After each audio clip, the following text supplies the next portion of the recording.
E ontem foi o dia do produtor rural e aproveitamos então para lembrar daquele que dedica a vida ao cultivo, não é mesmo? Que abastece aí a mesa do brasileiro e que ajuda também com números positivos o resultado da balança comercial. E tem também as parcerias comerciais que ajudam então nesse avanço aí da nossa agricultura brasileira. Sobre esses temas, eu converso agora com o nosso analista semanal José Eustáquio, pesquisador do IPEA. Muito bem-vindo, José. Boa tarde. Boa tarde, Simone. É um prazer estar contigo novamente aqui. Prazer é todo nosso, viu, José? Então é conhecida aí a importância do nosso agricultor brasileiro, na atuação deles na economia brasileira. A gente fala sempre em Embrapa aí, com pesquisas, ciência, né? Tudo, soluções aí que são apresentadas revolucionando aí a agricultura brasileira, né? Essas soluções ligadas à inteligência de dados, esse melhoramento genético para modernizar a agropecuária, não é, José? E data para lembrar que a agricultura é geração de emprego, renda, participação no PIB, como eu falei aí, no PIB nacional, muito relevante, não é? Muito bem lembrado, viu, Simone?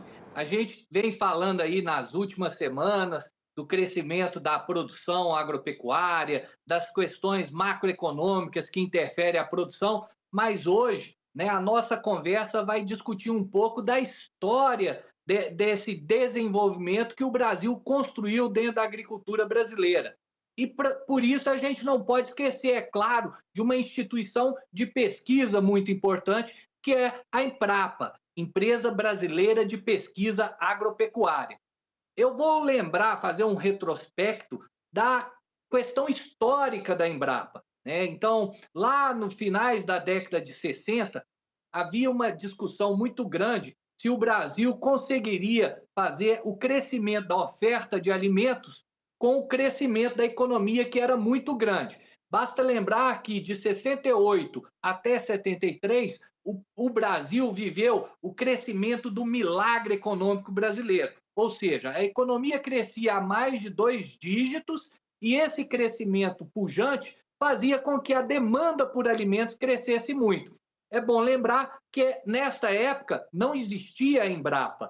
Então a Embrapa ela começou a ser pensada nos finais dos anos 60 e nos inícios dos anos 70.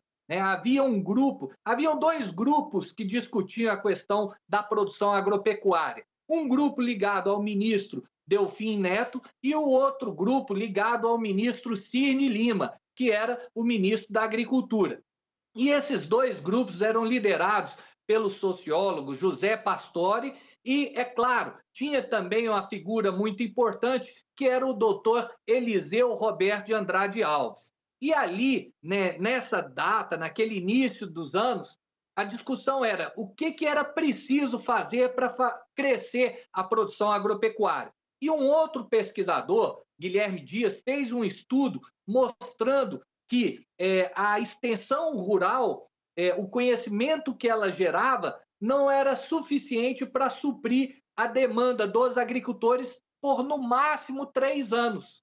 O que aconteceu? Esse grupo explicou, né, para o Delfim Neto da importância de se investir em pesquisa agrícola. E o Delfim Neto, muito bem entendido da situação que nós tínhamos, ele percebeu que era necessário investir em pesquisa. E daí veio a criação da Embrapa em 1973, na época do governo Médici. Né? Naquela época a gente tinha o governo militar e a Embrapa foi construída nesse processo. Ou seja, era preciso aumentar a oferta produtiva e essa oferta produtiva tinha que vir com investimento em ciência e tecnologia.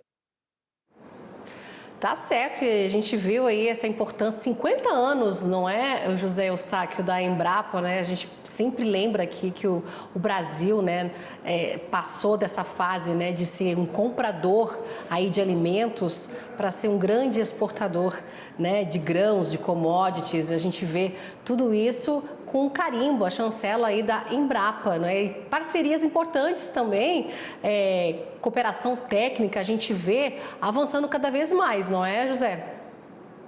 É isso mesmo, viu, Simone?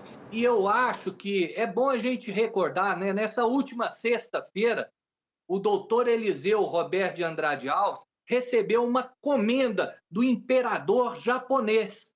E essa comenda é a comenda do Sol Nascente. Para se ter uma ideia, esta é a segunda medalha mais importante que o governo japonês concede seja um japonês ou a um estrangeiro.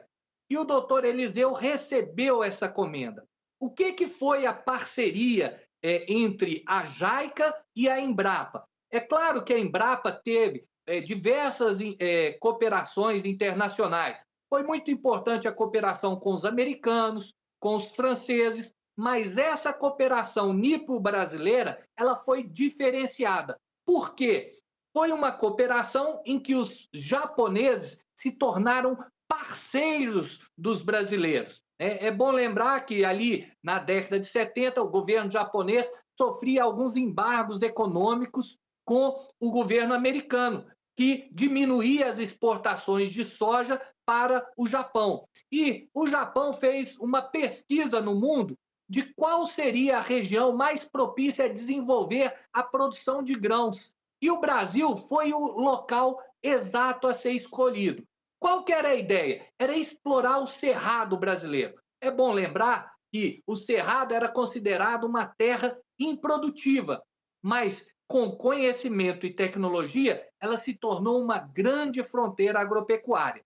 E o governo japonês estruturou um projeto junto com o governo brasileiro, e aí, é claro, entre a parceria da Embrapa com a JAICA, que desenvolveu o PRODECER, que era um programa de desenvolvimento do cerrado brasileiro. E esse PRODECER, ele teve 3 etapas. A primeira etapa, que foi ali de meados da década de 70 até meados dos anos 80, que basicamente se restringiu a algumas cidades do estado de Minas Gerais. Podemos dizer aí Paracatu, Coromandel, Patrocínio, algumas regiões importantes hoje na produção agropecuária. E esse foi o PRODECER 1, que foi um piloto.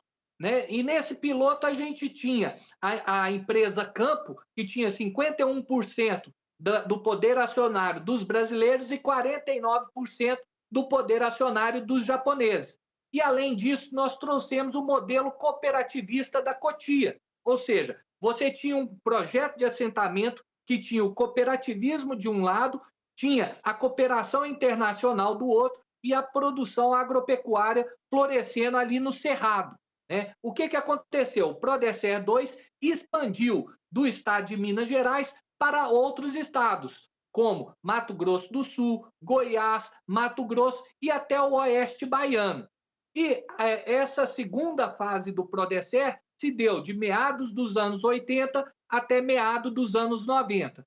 E a terceira fase já foi para Tocantins, Maranhão e Piauí, regiões hoje onde nós conhecemos a produção agropecuária nos cerrados nordestinos. Ou seja, essa terceira fase terminou ali no meados dos anos 2000, que depois, né, com o boom das commodities, a gente viu o que aconteceu com toda essa região.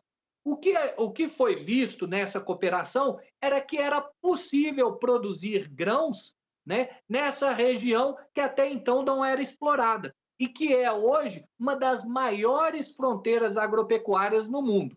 E essa parceria entre a JAICA, que é a Agência de Cooperação Internacional Japonesa, com a Embrapa, foi muito bem sucedida. E por este motivo, né, o doutor Eliseu Roberto de Andrade Alves, que foi um dos criadores e fundadores da Embrapa, logo depois virou presidente, chegou a ser presidente também da Codevasf, né? Depois voltou para a Embrapa e assessorou diversos presidentes da Embrapa, trabalhando até pouco tempo atrás, ou seja, até ali em 2022, mais ou menos. Doutor Eliseu, então, é um ícone em toda essa transformação da agricultura brasileira no Cerrado. Tá certo, parcerias importantes aí, não é, José, para o avanço aí da nossa agricultura brasileira, essa cooperação técnica Brasil-Japão, né, com laços de amizade, né, e negócios também, os países promovendo essa cooperação em áreas, como você falou, agricultura, também meio ambiente, não é?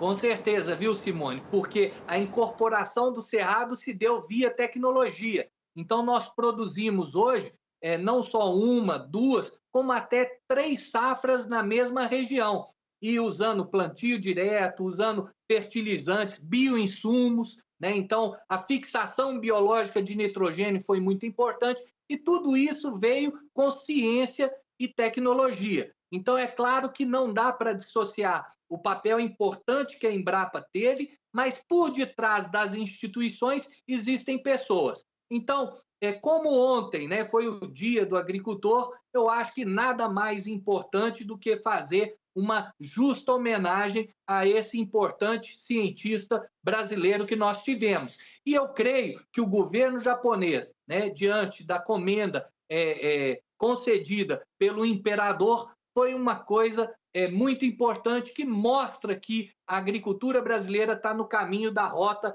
certa, que é ciência e tecnologia, muita pesquisa e muita produtividade. É verdade, ciência e tecnologia todas andando juntas, né? E lembrando, né, dessa estimativa da Conab que a gente tem aí, né, 299 milhões de toneladas, né, muita coisa que o Brasil está produzindo e ainda vai produzir cada vez mais ano a ano. José Eustáquio, muito obrigada pela análise de hoje aqui com a gente. Eu conversei com o José Eustáquio, o nosso analista semanal, pesquisador do IPEA também. Um bom início de semana para você e até semana que vem. Para você também, viu, Simone? Muito obrigado e boa semana a todos nós.